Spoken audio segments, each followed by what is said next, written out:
Hello friends, welcome back. અને આજે આપણે વાત કરીશું ફરી પાછું જે જીનેટિક્સનો જે આપણું ચેપ્ટર છે એક્સ ઓ પ્રકારની લિંગ નિશ્ચયનની ક્રિયાવિધિ સમજાવો. હવે સ્વાભાવિક છે કે આપણને અમુક વસ્તુ ખ્યાલ જ છે કે ભાઈ જે લિંગ નિશ્ચયન એટલે શું. તો સૌથી પહેલા જે આપણા રંગસૂત્રો છે, તો જેમ કે હ્યુમનની વાત કરીએ તો જે આપણી 22 જોડ છે એ આપણા દૈહિક રંગસૂત્રો છે અને એક જે જોડ છે બરોબર એ આપણો જાતીય અથવા જે લિંગ રંગસૂત્રો છે. હવે બીજી વાત એ તમને કરું કે ટોટલ આપણે 46 રંગસૂત્રો એટલે કે 23 જોડ રંગસૂત્રમાંથી 22 જોડ જે આપણી દૈહિક રંગસૂત્રની જોડો છે, જ્યારે એક જોડ છે તે આપણી જાતિ નક્કી કરે છે, જાતિની અંદર મેલ કે ફિમેલ. પરંતુ આપણે અહીંયા જોવાનું છે એક્સ ઓ પ્રકારની લિંગ નિશ્ચયનની ક્રિયાવિધિ સમજાવો. હવે અહીંયા ઘણા કિસ્સામાં એવું પણ બનતું હોય છે અથવા દરેક પ્રાણીની અંદર થોડું વેરિએશન હોય છે કે ભાઈ કોઈ સમયુગ્મી હોય, કોઈકમાં ફિમેલ સમયુગ્મી હોય તો મેલ અયુગ્મી હોય. તો આવી રીતે ઘણું બધું જે વેરિએશન છે બરોબર, તો એનો જે આપણે લિંગ નિશ્ચયનો છે તે આપણે સ્ટડી કરવાનો છે. હવે ત્યાર પછીની જો હું તમને વાત કરું ભાઈ એક્સ ઓ પ્રકારનું રંગસૂત્ર એટલે શું, તો સૌથી પહેલા આપણે એની ડેફિનેશન જોઈએ. હવે આ જે ડેફિનેશન છે બરોબર, તો એની અંદર સૌથી પહેલા આપણે વાત કરીએ કે ભાઈ ઘણી વખત આપણે કીટકોની અંદર પણ આના જે પ્રયોગો થયેલા હતા. સૌથી પહેલા આપણે વાત કરીએ ભાઈ આ જે છે લિંગ નિશ્ચયન બરોબર, એના કીટકો પર પ્રયોગો થયેલા બરોબર. અને આ જે પ્રયોગો ઉપરથી જે છે એને વધારે આખી જે ઇન્ફોર્મેશન આપેલી છે એ પ્રમાણે વાત કરીએ તો સૌથી પહેલા આપણે વાત કરીએ ભાઈ એક્સ કાય. એક્સ કાય એટલે શું? એક્સ કાય, રાઈટ? યાદ રાખજો મિત્રો એક્સ કાય, કારણ કે આ જે આપણું જે ઇન્ફોર્મેશન છે એ ઘણી વખત આપણે એમસીક્યુ સ્વરૂપે પણ આપણને પૂછાતી હોય છે. એટલે એક્સ કાય રંગસૂત્ર એટલે શું, તો આ બધી વસ્તુ છે એ ખાસ કરીને નોટ ડાઉન પણ કરતા જજો. હવે સૌથી પહેલા વાત કરીએ કે એક્સ કાય છે બરોબર, એ હેન્ડિંગ નામના જે સાયન્ટિસ્ટ એટલે કે હેન્ડિંગે કેટલાક કીટકોમાં શુક્રકોષ જનનની વિવિધ અવસ્થાઓમાં એક વિશિષ્ટ કોષ કેન્દ્રીય સંરચના ઓળખી. હવે સૌથી પહેલા આપણે નોટ ડાઉન કરજો હેન્ડિંગ બરોબર. તો એને શું કરેલું હતું કે હેન્ડિંગ હતા એને વિવિધ પ્રકારના એટલે કે કીટકોની અંદર શુક્રકોષ જનનની પ્રક્રિયા, કીટકોમાં શુક્રકોષ જનન. હવે કીટકોની અંદર જે શુક્રકોષ જનનની પ્રક્રિયા થયેલી, તો આ જે શુક્રકોષ જનનની પ્રક્રિયાની અંદર એને એક વસ્તુ એ પણ એને જોવા મળેલી. હવે આ જે શુક્રકોષ જનન દરમિયાન બરોબર એને એક વિશિષ્ટ પ્રકારની કોષ કેન્દ્રની રચના જોવા મળી. વિશિષ્ટ પ્રકારની કોષ કેન્દ્ર સંરચના જોવા મળી.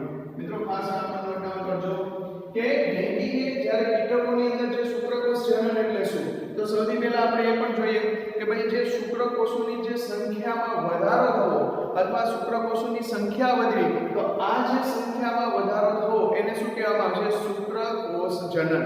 પરંતુ શુક્રકોષની અંદર પણ બરોબર જે કોષ કેન્દ્રીય સંરચના જોવા મળી બરોબર, તો આ જે સંરચના છે તો એની અંદર એને એવું જોયું કે શુક્રકોષ જનન પછી 50% શુક્રકોષોમાં આ સંરચના જોઈ શકાય, જ્યારે 50%માં આ સંરચના જોવા મળતી નથી.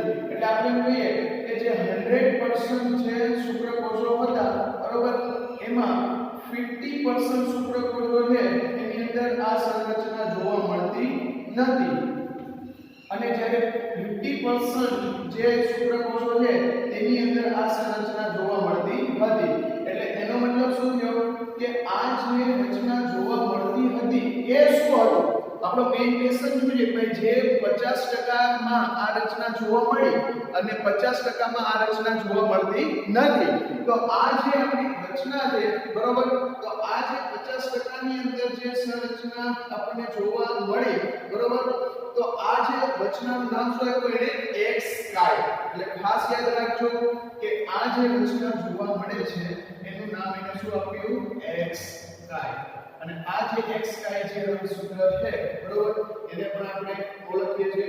અને ખાસ કરીને હેન્કિંગનું એક્સ કાય વાસ્તવમાં રંગસૂત્ર જ હતું. આ જે એક્સ કાય છે એ એક પ્રકારનું શું હતું રંગસૂત્ર જ હતું. રંગસૂત્ર, બરોબર. એટલે આ જે રચના છે એ પણ આપણે એની વાત કરેલી. ત્યાર પછીની જો વાત કરીએ તો લિંગ નિષેધની એક્સ ઓ પ્રકારની ક્રિયાવિધિમાં શું જોવા મળે, તો આપણે એ પણ જોઈએ કે ખાસ કરીને આપણો ક્વેશ્ચન જ એ છે કે એક્સ ઓ પ્રકારની નિષેધની ક્રિયાવિધિ સમજાવો. હવે આ જે એક્સ ઓ પ્રકારની ક્રિયાવિધિ પણ ઘણા બધા કીટકોમાં જોવા મળે છે. કીટકોમાં બધા જે અંડકોષો એક્સ રંગસૂત્ર હોય છે. હવે આપણને ખ્યાલ છે કે ભાઈ અંડકોષો છે, બરોબર, તો આપણે હ્યુમન ની અંદર પણ આપણે એ વસ્તુ જોયેલી છે કે ભાઈ ફિમેલ હોય તો XX અને મેલ હોય તો એની અંદર શું જોવા મળે છે XY. તો આની અંદર પણ એવું જોવા મળે છે કે જે અંડકોષો છે, બરોબર, તો આ જે અંડકોષો છે એની અંદર પણ કયું રંગસૂત્ર જોવા મળે છે X રંગસૂત્ર, બરોબર. હવે જે આ X રંગસૂત્ર છે તો X રંગસૂત્રની અંદર જો આપણે વાત કરીએ તો ખાસ કરીને જે મોટા ભાગના જે કીટકો છે તો એ બધાના અંડકોષમાં X રંગસૂત્ર હોય, જ્યારે કેટલાક શુક્રકોષો આ X રંગસૂત્ર ધરાવતા અને બાકીના શુક્રકોષો X રંગસૂત્ર રહિત હોય. ઘણી વખત એવું હોય છે કે ભાઈ જે આપણે વાત કરીએ અંડકોષો, બરોબર, એ X રંગસૂત્ર હોય, જ્યારે શુક્રકોષમાં આની અંદર ફરી પાછા આપણે બે વાર પડીશું કે જ્યારે આપણે વાત કરીએ કે ભાઈ શુક્રકોષોમાં એક રંગસૂત્ર ધરાવતા, હવે આની અંદર પણ ફરી પાછા બે ભાગ છે કે ભાઈ જે અમુક જે આપણે રંગસૂત્રો છે શુક્રકોષો એ X રંગસૂત્ર ધરાવે છે,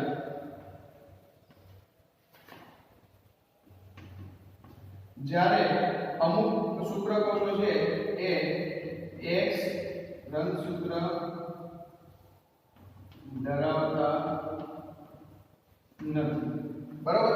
તો અહીંયા આપણે શું વાત કરેલી ભાઈ X જે અંડકોષો છે X રંગસૂત્ર ધરાવે, ત્યારે શુક્રકોષોમાં અમુક રંગસૂત્ર X રંગસૂત્ર ધરાવે છે, જ્યારે અમુક શુક્રકોષો X રંગસૂત્ર ધરાવતા નથી, એટલે કે X રંગસૂત્ર રહિત હોય. હવે જે X રંગસૂત્ર યુક્ત શુક્રકોષો દ્વારા ફલિત અંડકોષ માદા બને. હવે મિત્રો ઘણી વખત આની અંદર શું થાય છે કે ભાઈ જે આપણે અહીંયા X રંગસૂત્ર જે શુક્રકોષોની અંદર હોય તો જો X રંગસૂત્ર યુક્ત, બરોબર, જે માદા અંડકોષ સાથે ધારો કે સંવર્ધન થાય તો અથવા જે આપણે કહીએ કે એની જોડે જે ફલિત થાય તો એ જે છે, બરોબર, તો ડબલ X થાય અને કોનું નિર્માણ કરશે તો કે માદાનું નિર્માણ કરશે. જ્યારે X રંગસૂત્ર જે રહિત છે, બરોબર, તો એના વડે કોનું નિર્માણ થશે નર અંડકોષ અથવા નર જે ફલિત અંડકોષ નર બને છે.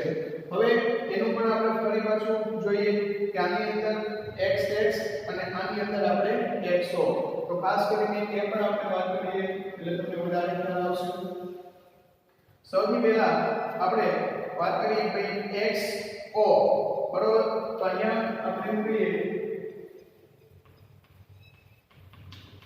અંડકોષ શુક્રકોષ. હવે અંડકોષની અંદર આપણે વાત કરીએ ભાઈ જે કેવું છે X રંગસૂત્ર યુક્ત, જ્યારે શુક્રકોષની અંદર આપણે કે અંડકોષમાં તો X રંગસૂત્ર છે પણ શુક્રકોષની અંદર આપણે બે સંભાવના છે કે ભાઈ અમુક જે શુક્રકોષો છે એમાં X રંગસૂત્ર છે, જ્યારે અમુકની અંદર X રંગસૂત્ર જોવા મળતું નથી. હવે જે આપણે કહીએ કે X રંગસૂત્ર છે તો અહીંયા આપણે કહીએ કે આ અંડકોષ છે, બરોબર, આ બંને શુક્રકોષ છે. હવે આ જે શુક્રકોષ છે, બરોબર, તો એક જે શુક્રકોષ છે એની અંદર રંગસૂત્ર જોવા મળતું નથી. રંગસૂત્ર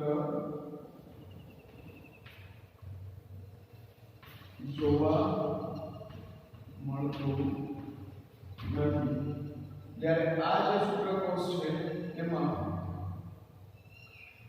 X રંગસૂત્ર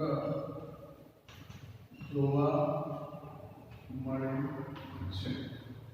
મિત્રો અહીંયા શું થશે કે જ્યારે આપણે કોઈ X રંગસૂત્ર રહિત છે શુક્રકોષ, તો જ્યારે એનું અંડકોષ જ્યારે ફલિત થશે, બરોબર, તો આવી અવસ્થાની અંદર અહીંયા કોનું નિર્માણ થશે? તો કે માદાનું નિર્માણ થશે। હવે ત્યાર પછી અહીંયા એવું બનશે કે ભાઈ અંડકોષ છે, બરોબર, તો શુક્રકોષ X રંગસૂત્ર વિહીન હોય ત્યારે આવી પરિસ્થિતિની અંદર અહીંયા શું જોવા મળશે? કોનું નિર્માણ થશે? નરનું નિર્માણ થશે। અથવા જે અંડકોષ છે એ X રંગસૂત્ર વિહીન જ્યારે શુક્રકોષથી ફલિત થાય ત્યારે નર બનશે, જ્યારે X રંગસૂત્ર યુક્ત શુક્રકોષથી અંડકોષ ફલિત થાય ત્યારે શું બનશે? માદા બનશે। એટલે આ જે પ્રકારનું જે નિશ્ચયન છે એને કેવું કહેવામાં આવે છે? XO પ્રકારનું લિંગ નિશ્ચયન। તો હવે ત્યાર પછીની જો આની અંદર આપણે વાત કરીએ તો ખાસ કરીને દરેક બાબતની અંદર આપણે થોડું શું તો કે વેરિએશન આપણને જોવા મળતું હોય છે, અને લિંગ નિશ્ચયનમાં અગત્યની ભૂમિકા ધરાવતા આ X રંગસૂત્રને લિંગી રંગસૂત્ર નામ આપવામાં આવ્યું। ઘણી વખત આપણને ખ્યાલ છે કે ભાઈ જે લિંગ નિશ્ચયની અંદર અહીંયા આપણે મહત્વનો ભાગ કોણ ભજવે છે? X। હવે X કેમ મહત્વનો ભાગ ભજવે છે? તો કે જ્યારે X ની હાજરી કે ગેરહાજરીની અંદર નર અને માદાનું નિર્માણ થાય। મિત્રો યાદ રાખજો કે અહીંયા આપણે જે X રંગસૂત્રથી અથવા X રંગસૂત્ર દ્વારા આપણે નર કે માદા પ્રાણીનું નિર્માણ થતું હોવાથી અહીંયા X છે તે મહત્વની અથવા અગત્યની ભૂમિકા ભજવે છે। તો એ પણ આપણે લખી દઈએ, X રંગસૂત્ર અગત્યની ભૂમિકા ભજવે છે। શું કામ ભજવે છે? તો આપણને ખ્યાલ છે કે X ની હાજરી હોય શુક્રકોષમાં તો માદા બનશે, પરંતુ જે શુક્રકોષમાં X કાયની જો ગેરહાજરી હશે, બરોબર, તો શું બનશે? નર બનશે। એટલે એનો મતલબ એવો થશે કે અહીંયા નર બનશે કે માદા બનશે તો એનો ટોટલી જે આધાર છે અથવા ટોટલી જે ડિપેન્ડન્સી છે, બરોબર, એ કયા ક્રોમોઝોમ ઉપર રહેશે? X ક્રોમોઝોમ પર। હવે ત્યાર પછીની જો આપણે વાત કરીએ તો ખાસ કરીને આ જે દરેક બાબત છે, બરોબર, તો એની અંદર આપણે એક પણ વાત થાય। હવે આની અંદર જે આપણે દૈહિક રંગસૂત્રો છે, બરોબર, એ મોસ્ટ ઓફ નર અને માદામાં સરખા હોય। હવે આપણને ખ્યાલ છે કે ભાઈ આની અંદર જે નર છે અને માદા છે, બરોબર, તો બંનેની અંદર આપણે શું હોય છે? મોસ્ટ ઓફ આપણે કિસ્સામાં એવું હોય કે એના જે દૈહિક રંગસૂત્રો છે એ નર અને માદામાં કેવા હોય? સમાન। તો એ પણ વાત કરીએ કે ભાઈ રંગસૂત્ર છે, રંગસૂત્ર એ ટોટલ કેટલા પ્રકારના છે? 2 પ્રકારના, બરોબર। એક તો દૈહિક રંગસૂત્ર અને ત્યાર પછી કેવા છે? જાતીય રંગસૂત્ર।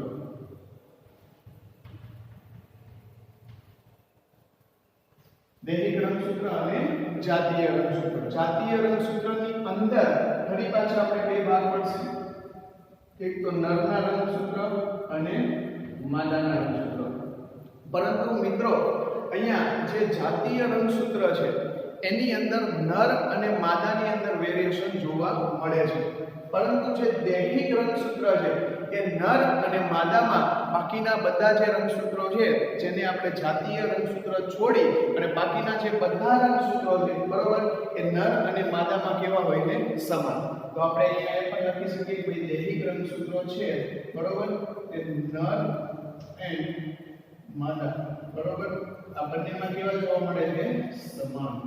તો આ જે વસ્તુ છે એને આપણે શું કહીએ છીએ? દૈહિક રંગસૂત્ર।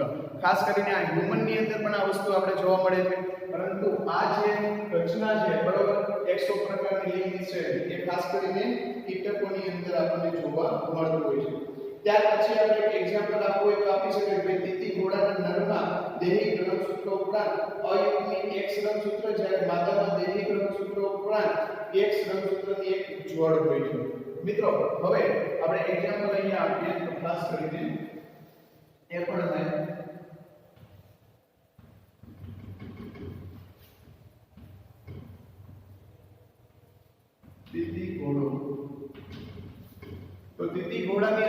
આપણને શું જોવા મળે છે? તો ભાઈ યુગ્મી અને સમયુગ્મી અને અયુગ્મી એ તમને ખ્યાલ છે કે જે જોડમાં હોય બરોબર એને યુગ્મી કહેવાય અને જે જોડમાં નથી તેને આપણે શું કહેવામાં આવે છે? અયુગ્મી. તો અહીંયા દૈહિક રંગસૂત્રને બાદ કરતા જે જાતીય રંગસૂત્ર છે તો એ જાતીય રંગસૂત્રની અંદર આપણે બે ભાગ કરી શકાય છે અથવા બે વસ્તુ છે કે આની અંદર જે માદા છે અને નર છે બરોબર. તો માદાની અંદર X રંગસૂત્રને કારણે આપણે એની અંદર સમયુગ્મી મિત્રો સમયુગ્મીનો મતલબ શું થાય? આપણે જે પહેલા લેક્ચરની અંદર જોયેલું હતું કે ભાઈ સમયુગ્મી એટલે બંને સમાન રંગસૂત્રોની જોડી હોય તો આ જોડીને આપણે શું કહેવાય? યુગ્મી તો ખરી જ અથવા આપણે યુગ્મ તો કહેવાશે જ કારણ કે જોડી છે, પરંતુ જે સમાન હોય અથવા બંને રંગસૂત્રોની સમાન રંગસૂત્રો ભેગા થઈ અને જે જોડી બનાવે તો એને આપણે શું કહેવામાં આવે છે? સમયુગ્મી બરોબર. અને કદાચ જ્યારે કોઈ બે રંગસૂત્ર હાજર હોય, ધારો કે મનુષ્યમાં માદાની અંદર XX એટલે બંને X થયા એટલે આપણે એને શું કહેવામાં આવે છે? સમયુગ્મી. એટલે કે બંને છે યુગ્મી ખરા પરંતુ કેવા? સમયુગ્મી. આ ઉપરાંત જે નરની અંદર આપણે વાત કરીએ ભાઈ XY હોય તો અહીંયા પણ જોડી તો છે જ પરંતુ X અને Y બંને અલગ હોવાથી એને આપણે શું કહેવામાં આવે છે? વિષમયુગ્મી. શું કહીશું આપણે? વિષમયુગ્મી. એટલે અહીંયા તીતી ઘોડાની અંદર માદા છે સમયુગ્મી જોવા મળે છે, જ્યારે નર છે એ અયુગ્મી બરોબર. એટલે આપણે જે વાત કરેલી છે કે આ વાત કરેલી છે જાતીય રંગસૂત્ર. અયુગ્મીનો મતલબ શું થશે? કે જોડમાં પણ નથી. આપણે અહીંયા વિષમયુગ્મી નહીં લખીએ પરંતુ શું લખીશું? અયુગ્મી. અયુગ્મીનો મતલબ શું થશે? અહીંયા જોડી બનતી નથી એટલે ફક્ત એક જ રંગસૂત્ર છે, જ્યારે માદાની અંદર આપણે કેવા છે? બે રંગસૂત્ર આવેલા છે. એટલે આ જે થઈ વાત બરોબર જેને આપણે શું કહેવામાં આવે છે?